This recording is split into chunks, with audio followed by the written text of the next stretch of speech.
Social media open பண்ணாலே வந்து நேற்றுக்கு விஜய் சார் அட்டன் பண்ண அந்த ஒரு ஃபங்க்ஷனோட வீடியோ தான் வந்து நியூஸ் ஃபீல்டில் வந்துகிட்டே இருக்குது. ஆக்சுவலாக இதை பற்றி நான் பேசக்கூடாதுன்னு தான் நினச்சேன். பட் நிறைய பேர் வந்து நிறைய விதமாக வந்து வீடியோஸ் பேசியோ ரியாக்ட் பண்ணியோ போட்டிருந்தாங்க. விஷயம் என்னென்னா, சங்கீதா மேடமும் விஜய் சாரும் வந்து லவ் பண்ணி தான் மேரேஜ் பண்ணிக்கிட்டாங்க. கொஞ்சம் வருஷமாக வந்து அவங்க ஒன்றா இல்லை. அவங்க விஜய் சாரோட ஆடியோ லான்ச் கூட வந்திருந்திருக்க மாட்டாங்க. ரீசன் என்னென்னா, அவங்க வந்து கருத்து வேறுபாடுனால வந்து பிரிஞ்சிருக்காங்க அப்படின்ற மாதிரி சொல்லிட்டு இருந்தாங்க. கொஞ்ச நாளைக்கு முன்னாடி வந்து சங்கீதா மேம் வந்து செங்கல்பட்டு கோர்ட்டில் வந்து டிவோர்ஸ்க்கு வந்து அப்ளை பண்ணியிருந்தாங்க. அதில் அவங்க சொன்ன ரீசன்ஸ்லாம் பார்த்தீங்கன்னா, விஜய் சாருக்கு வந்து ஒரு ஆக்ட்ரஸ் கூட வந்து ஒரு க்ளோஸ் அஃபேர் இருக்குது, அதனால தான் நாங்கள் பிரிஞ்சிருக்கோம் அப்படின்ற மாரி அவங்க அதில் மென்ஷன் பண்ணியிருந்தாங்க.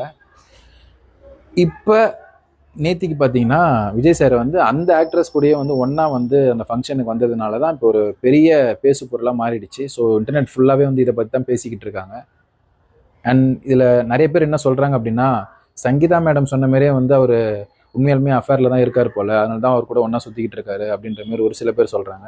இன்னும் சில பேர் என்ன சொல்கிறாங்கன்னா, விஜய் சார் வந்து அவர் கூட ஒர்க் பண்ணுற ஒரு ஸ்டார் வந்து த்ரிஷா மேம், அதனால் வந்து அவங்க ஒன்றா வந்திருப்பாங்க, ஒரு ஃப்ரெண்டாக வந்திருக்கலாம், இது ஏன் நீங்கள் தப்பாக பார்க்குறீங்க அப்படின்ற மாதிரி இன்னும் சில பேர் சொல்லிக்கிட்டு இருக்காங்க. இதில் நான் என்ன நினைக்கிறேன்றதை நான் ஷார்ட்டாக சொல்லிடுறேன். இன்னும் அவங்க 2 பேருக்கு வந்து டிவோர்ஸ் ஆகலை. ஆல்ரெடி வந்து சங்கீதா மேம் சொல்கிற மாதிரி வந்து அந்த ஆக்ட்ரஸ் கூடயே வந்து அவங்க ஒரு ஃப்ரெண்டாக வந்திருந்தா கூட நமக்கு பிரச்சனை கிடையாது. பட் பார்க்குற அவங்களுக்கோ இல்லை அவங்க பசங்களுக்கோ பார்த்தீங்கன்னா இது ஒரு எவ்வளோ கஷ்டமான ஒரு விஷயம். ஸோ இதை அவங்க பண்ணியிருக்க வேண்டாமே அப்படின்றது இது என்னுடைய தாட். அண்ட் இதே விஷயத்த வந்து சப்போஸ் ஒரு வேளை சங்கீதா மேம் வந்து இன்னொருத்தவங்க கூட வந்து ஒரு ஃப்ரெண்டாக வந்துன்னு சொல்லியிருந்தா இது வந்து எப்படி பேசியிருப்பாங்க அப்படின்றது நம்ம எல்லாருக்குமே தெரியும். இது ஒரு பெரிய ஸ்டார், நம்மளால் அவங்களுக்கு பெரிய ஒரு ஃபேன், அதனால் வந்து நம்மளால் அவர் விட்டு கொடுக்க முடியாத ஒரு ரீசன்னால தான் இன்னும் சில பேர் வந்து இதுக்கு சப்போர்ட் பண்ணுற மாதிரி தெரியுது. பட் இந்த ஒரு விஷயம் வந்து எனக்கு வந்து தப்பாக தெரிஞ்சிச்சு. மற்றபடி வந்து அவருக்கு டிவோர்ஸ் ஆனதுக்கப்புறம் வந்து யார் கூட வேணாலும் அவர் வந்து வெளியில் போகட்டும், அது அவரோட பர்சனல், நம்ம அதில் தலையிடக்கூடாது. நான் ஏன் சொல்கிறேன்னா, இது இன்னொரு விஷயம் என்னென்னா, இதில் இன்ஃப்ளூயன்ஸ் மேபி சில பேர் அவங்களோட ஃபேன்ஸ் ஆகலாம். ஏன்னா நிறைய மாநாட்டில் பார்த்தீங்கன்னா நம்ம அவங்க ஃபேன்ஸ் பேசுகிற வீடியோஸ்லாம் பார்த்துருப்போம். எனக்கு என் ஹஸ்பண்டை விட என்னோட விஜய் அண்ணா தான் எனக்கு ரொம்ப முக்கியம். இன்னொருத்தவங்க வந்து எனக்கு காலேஜில் ப்ராக்டிக்கல் நடக்குது, ஆனாலும் வந்து எனக்கு விஜய் அண்ணாவை பார்க்கணும் அப்படின்ற மாதிரி. இன்னொருத்தவங்க என்னோட குழந்தை ஐசியூவில் இருக்குது, அதனால் நான் விஜயை பார்த்தே ஆகணும்னு சொல்லிட்டு நான் வந்திருக்கேன். ஸோ இந்த மாதிரி ஒரு சில ஃபேன்ஸ் வந்து ரொம்ப ஒரு மேலே பைத்தியமாக இருக்காங்க. ஸோ மேபி இந்த விஷயத்த வந்து பண்ணுறதை பார்த்துட்டு அவங்க இன்ஃப்ளூயன்ஸ் ஆகி நாளைக்கு அவங்களே கூட விஜய் சாரே பண்ணிட்டாரு, நம்மளும் பண்ணலாம், தப்பு கிடையாது அப்படின்ற மாதிரி போயிட போகிறாங்களேன்றது தான் என்னோட ஒரு சின்ன கன்சர்ன். மற்றபடி எனக்கு வேறு இதில் வேறு பிரச்சனையாக எனக்கு தெரியல. இது வந்து அவங்க 2 பேருக்கான ஒரு லைஃப், அவங்க 2 பேருக்கு தான் தெரியும் அவங்க என்ன கோத்ரூ பண்ணிகிட்டு இருக்காங்க அப்படின்னு சொல்லிட்டு.